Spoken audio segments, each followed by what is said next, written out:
Hello and welcome to my YouTube channel. It's your boy the Lazy Pastry Chef, and today we're making a mini raspberry tart. Please stay tuned. If it's your first time stopping by, I just want to thank you for taking the time out from listening to your Dom Kennedy CD to check out my channel. While you're here, please make sure you subscribe and hit that bell. That way you become a part of the notification squad, the dopest squad on YouTube. And you can be notified every single time I drop a new video, which is at least once a week. Alright, without further ado, let's get into it.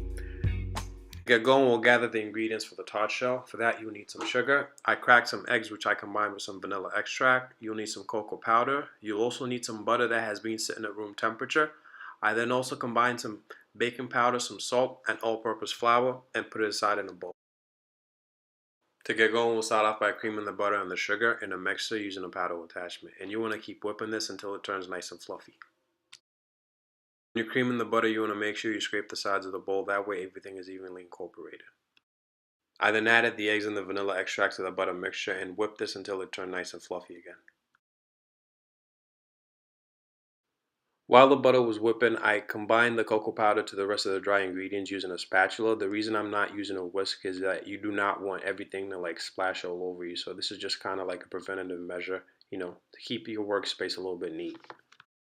With all the dry ingredients nicely incorporated, I then lowered the speed of the mixer to 1 and gradually added the dry ingredients to make the crust for the dough. To make the dough for the crust. With the flour fully incorporated, I whipped the dough on speed 2 until everything was nicely incorporated. I then removed the dough from the mixing bowl and I worked it on a dry surface for about 5 minutes, and then I covered it with saran wrap and let it sit at room temperature for an hour for the gluten to be activated. I then lightly floured my working surface and rolled the dough out to a 1/4 inch of thickness. Take your time and be real gentle with the dough. So basically what you do to one side, you do to the other. I roll to the north, I roll to the south, I roll to the east, I roll to the west. That way I have a nice even circular portion. I don't know if you want to call that. Nice even circular dough. It makes it easier to work with. Say in case I want to make a large tart, it would be right easy for me to just roll that piece of dough and just drop it into the tart shell. So basically, what you do to one side, do to the other.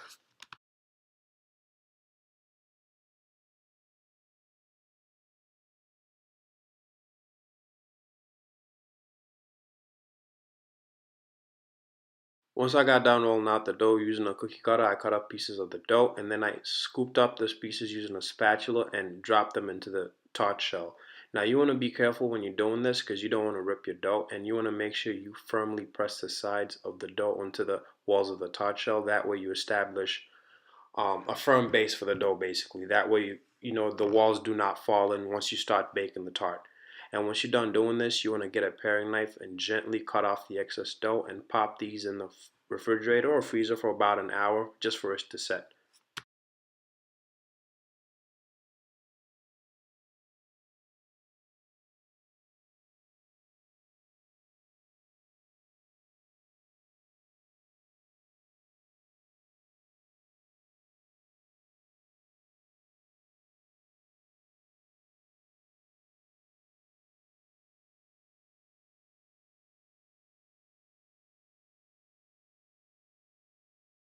I baked the tart shells in a preheated oven at 325 for 15 minutes. I then pulled them out and let them sit at room temperature for 5 minutes, and then I started molding them.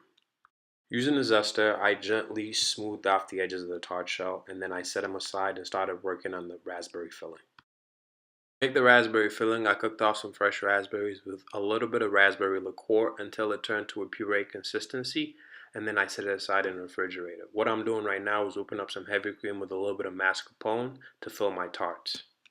The reason I'm using whipped cream and mascarpone is I feel like a lot of the desserts I'm making might be a little too complicated for the average person. So I'm trying to like reach more people. So I figure the average person can just walk into a store and get a can of heavy cream and some mascarpone cheese. That's like a no-brainer. So feel free to let me know if there's anything else you'd like to see me simplify in the near future.